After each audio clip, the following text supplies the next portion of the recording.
Éther, chapitre 7. Oria règne en justice. Les royaumes rivaux de Shul et de Kohor sont fondés au milieu de l'usurpation et de la discorde. Les prophètes condamnent la méchanceté et l'idolâtrie du peuple, qui alors se repent. Et il arriva qu'Oria exerça le jugement en justice dans le pays toute sa vie, dont les jours furent extrêmement nombreux. Et il engendra des fils et des filles. Oui, il en engendra 31, parmi lesquels il eut 23 fils. Et il arriva que dans sa vieillesse, il engendra aussi Kib. Et il arriva que Kib régna à sa place, et Kib engendra Corior.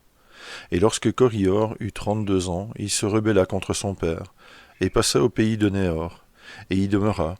Et il engendra des fils et des filles, et ils devinrent extrêmement beaux. C'est pourquoi Corior entraîna beaucoup de gens après lui. Et lorsqu'il eut rassemblé une armée, il monta au pays de Moron, où le roi demeurait, et le fit prisonnier, ce qui accomplit la parole du frère de Jared, qui serait conduit à la captivité. Or le pays de Moron, où le roi demeurait, était près du pays qui est appelé Désolation par les Néphites. Et il arriva que Kib demeura en captivité, ainsi que son peuple, sous Corior son fils, jusqu'à ce qu'il devint extrêmement vieux. Néanmoins Kib engendra Shul dans sa vieillesse, pendant qu'il était encore en captivité. Et il arriva que Shul fut en colère contre son frère, et Shul devint fort et devint puissant quant à la force de l'homme, et il était aussi puissant dans le jugement. C'est pourquoi il se rendit à la colline d'Éphraïm, et il fondit du minerai de la colline, et fit des épées d'acier pour ceux qu'il avait entraînés avec lui. Et lorsqu'il les eut armés d'épées, il retourna à la ville de Néor, et livra bataille à son frère Corior, moyen par lequel il obtint le royaume et le rendit à son père Kib. Et alors, à cause de ce que Shul avait fait, son père lui conféra le royaume. C'est pourquoi il commença à régner à la place de son père. Et il arriva qu'il exerça le jugement en justice, et il étendit son royaume sur toute la surface du pays, car le peuple était devenu extrêmement nombreux. Et il arriva que Shul engendra aussi beaucoup de fils et de filles. Et Corior se repentit des nombreux méfaits qu'il avait commis. C'est pourquoi Shul lui donna du pouvoir dans son royaume.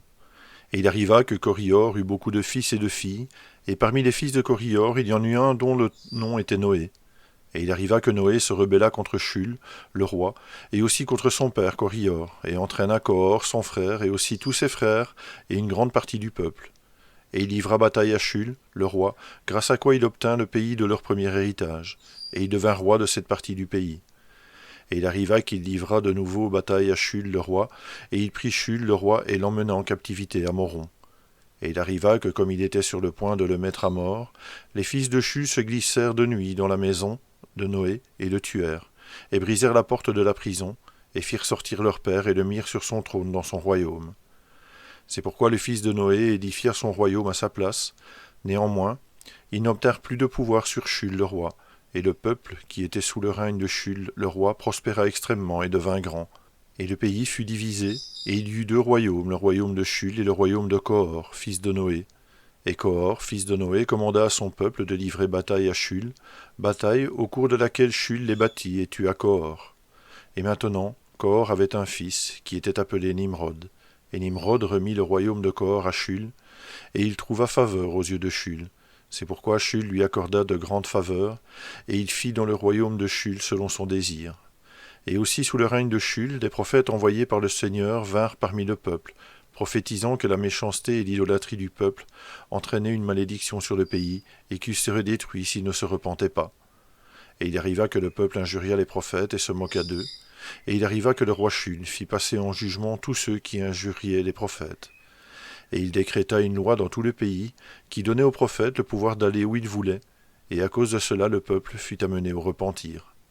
Et parce que le peuple se repentait de ses iniquités et de ses idolâtries, le Seigneur l'épargna, et il recommença à prospérer dans le pays. Et il arriva que Shul engendra des fils et des filles dans sa vieillesse.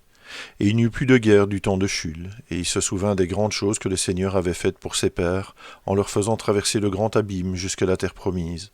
C'est pourquoi il exerça le jugement en justice toute sa vie.